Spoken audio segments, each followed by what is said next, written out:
Bonsoir à tous et bienvenue dans Flash Silly. Tout de suite, on parle de la première sortie du Silly national de Guinée dans cette 34e édition de la Coupe d'Afrique des Nations.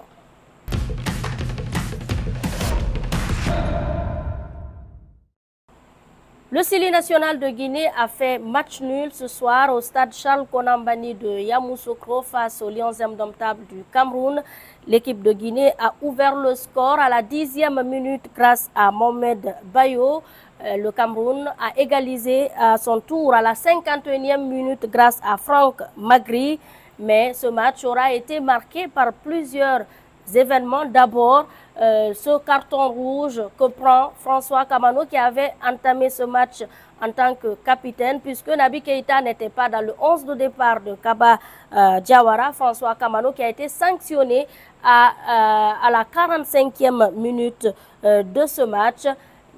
Un carton rouge d'ailleurs que le sélectionneur guinéen Kaba Diawara a du mal à comprendre, mais Kaba se félicite de ce point pris dans ce match.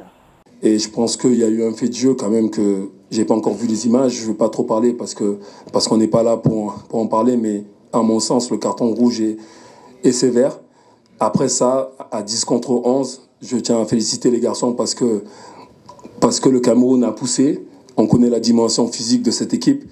Ils ont poussé et nous on a tenu. Donc on a pris ce but, mais on prend un point. Donc bon, moi mon analyse elle est comptable.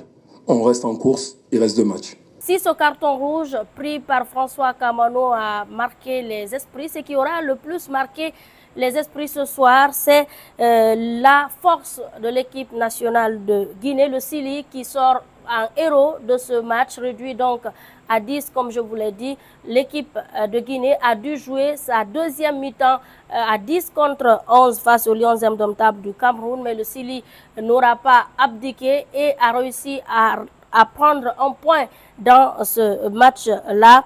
L'équipe de Guinée a d'ailleurs été récompensée par le trophée d'homme du match et c'est Mohamed Bayo qui a donc été élu. Mohamed Bayo qui a dédié ce trophée à sa maman a déclaré, je cite, « Le trophée, il est pour toute l'équipe parce qu'on s'est battu aujourd'hui, on a résisté malgré le carton rouge. Je suis content pour mon match, mais je suis plus content pour l'équipe. Je dédie ce trophée à ma maman.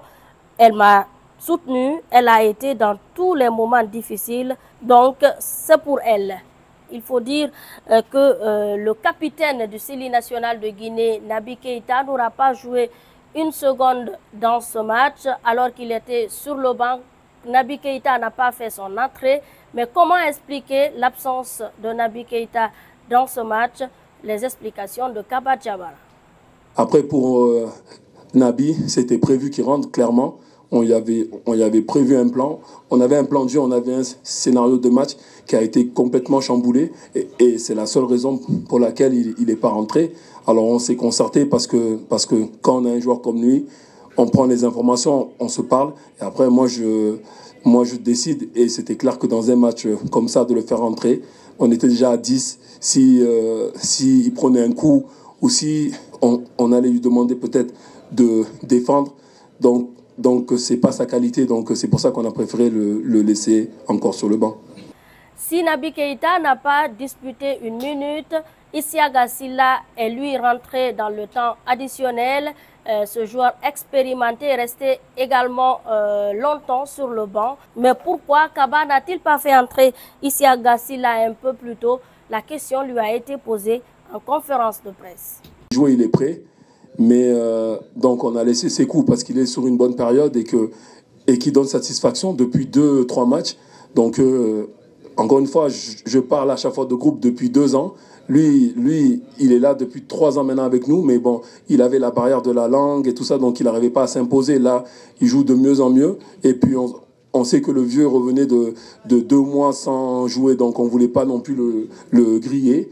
Donc moi, je fais ce qu'il y a à faire, je parle avec mes cadres et je leur explique que de temps en temps, il faut laisser la place aussi aux jeunes. Donc ils se préparent, il est prêt. Mais sur la fin, on avait besoin de taille. Et donc voilà, j'avais le choix et puis j'ai préféré que ce soit lui qui rentre. Les Lions du Cameroun, malgré leur supériorité numérique, n'ont pas réussi à remporter ce match. Ils ont dû partager les points avec le Sili national de Guinée. Le coach Rigobert Song était en conférence de presse. Il en a parlé. Suivez. Et vous savez que à l'entrée d'une compétition, il faut être vigilant, il faut prendre toutes les dispositions.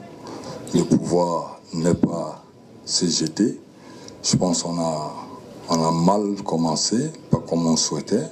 Et tout de suite, on a vu qu'on prend un but qui vient de nous. Et ça nous met en difficulté. Et après, on se remet. Et c'est dommage parce que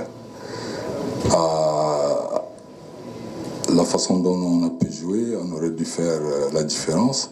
On n'a pas pu obtenir ce qu'il fallait, c'est-à-dire mettre le ballon dans les filets. Comme la Guinée, le Cameroun, le Sénégal et la Gambie étaient logés dans la poule C. Vous voyez les résultats donc des matchs qui se sont joués. Le Sénégal s'est imposé 3-0 face à l'équipe de Gambie, alors que la Guinée et le Cameroun ont fait match nul, un but partout.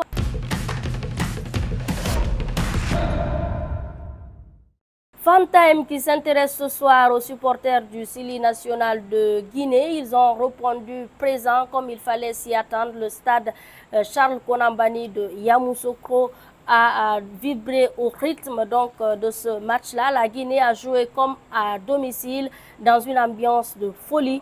Nous allons suivre ensemble l'ambiance donc dans le stade pendant ce match qui a opposé le Cameroun à la Guinée avec énormément de supporters guinéens.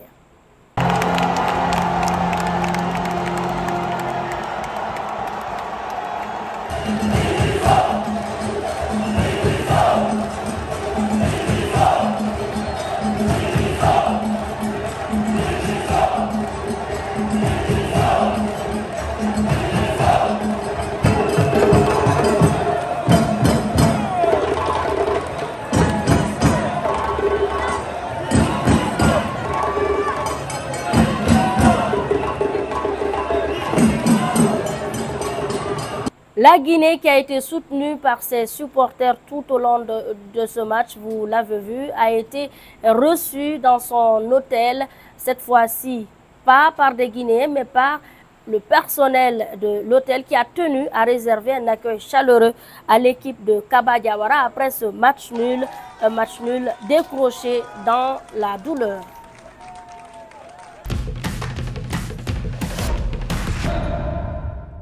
La 34e édition de cette Coupe d'Afrique des Nations qui se joue ici donc en Côte d'Ivoire connaît la participation de 24 équipes alors que la toute première édition en a connu que 3 participants, de 3 équipes à 24. Comment en est-on arrivé là? Élément de réponse. La Coupe d'Afrique des Nations est la plus grande fête du football africain. Elle réunit les meilleures nations du continent pour un événement qui focalise toutes les attentions. Grande sœur de la Coupe d'Europe, la CAN ne s'est pas toujours jouée avec autant de pays. Lors de la première édition en 1957, seules 3 nations sont là, l'Égypte, le Soudan et l'Éthiopie. Ce sont les mêmes équipes qui se retrouvent en 1959 lors de la deuxième édition. En 1962, premier changement, une phase de qualification est désormais instaurée. 4 équipes se qualifient et disputent le tournoi final. L'Éthiopie, pays hôte, l'Égypte, tenante du titre, la Tunisie et l'Ouganda qui fêtent leur première apparition. Un an plus tard, en 1963, le nombre de participants passe à 6. La CAN a lieu en Tunisie et est remportée par le Ghana. En 1968, la CAN a lieu en Éthiopie et pour la première fois, 8 équipes prennent part au tournoi. Ce nombre sera le même jusqu'en 1990. En 1992, la CAN se joue pour la première fois à 12 équipes réparties en 4 groupes de 3 équipes. Un format maintenu jusqu'en 1996, année à laquelle 16 participants prennent part au tournoi continental. De 1996 à 2017, la CAN se joue à 16 équipes, logées dans 4 groupes de 4 équipes. Depuis 2019, la Coupe d'Afrique des Nations se joue à 24 équipes. Une modification effectuée en 2017 sous le règne du Malgache Ahmad Ahmad à la Confédération africaine de football. Depuis la création de la CAN, l'Égypte a remporté le plus de titres. Les Pharaons comptent 7 trophées.